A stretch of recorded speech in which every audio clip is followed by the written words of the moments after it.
soo dhawaada saaxiibayaal maanta waxaan ka hadlaynaa video yar oo soo duubay lagu magacaabo Arjun wiilka oo maalmihii ugu dambeeyay kasoo muuqanaya YouTube-ka Team 27 khaasatan YouTube-ka Asad Haji oo yarkaan markii uu kasoo tagay Malaysia kusoo laabtay Nairobi halkaa uu deegaan ku yahay ayaa waxa uu ka hadlayaa wixii uu halkaa kala soo kulmay ama uu kala soo kulmay Team 27 qofka waxa bedel waxa waaye lacag hadduu helo iyo hadduu helo xushmadkiisa ay ku badan hadduu helo isbedelaa qofku iska ka dhigi karaa asoo waxba qabanayna iska dhigi karaa busy ahay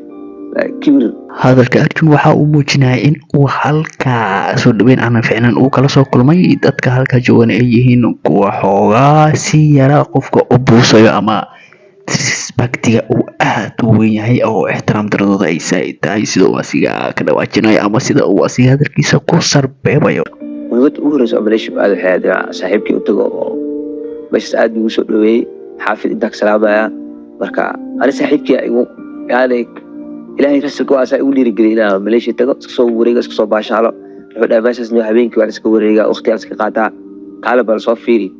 marka taas u tagay mid labaad waxa ay asxaabtii kale oo Team 27 ayagana kor iska naqaalina ayagana soo salaamo oo dhaha war ay warama imaada camal sida warbixintiisa uu ku xusayo waxa uu sheegay in imaatayhiisa Malaysia uu ku saleysan in uu soo boqdo saaxiibkiisa ama uu jawiga soo wadashto soo dalxiiso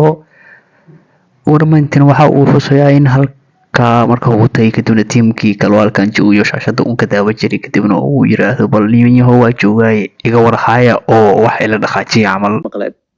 marka horta marka hore ani YouTube iyo waxaas hami waxa uu igi jirin oo waa just like asxaabta waxay dhaheen iyo furo ay u dhiirigeliyeen marka furta kadib lana waxa arkay caajis ina YouTube soo xasuusanaynin like ina mas'uuliyad saarin kadib waxa dhan meesha ka muuqo bise ka maqlo just like haday noqoto bishiiba hal xab soo dhig waxa uu matareyso marka asxaabta hadii aan maalin kasto mise maalin dhaaf wax soo gudbin karin waxaas dhacay ka maqlo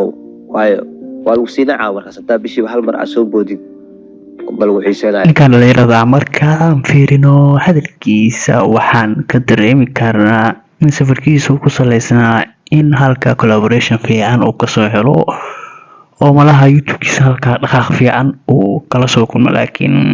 safarkiisu goolka uu lahaa ma uusan rumoobin oo waxaa jaqiiq looga dhigay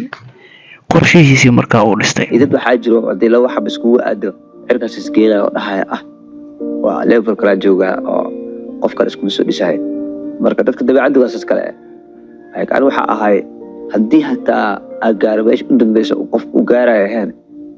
still waxa jeclaa inaad dadka dhex jira leeyahay asxaab ninka kan waxa uu halkaa ku xusiyaa in xitaa soo lacag haysto laga diiday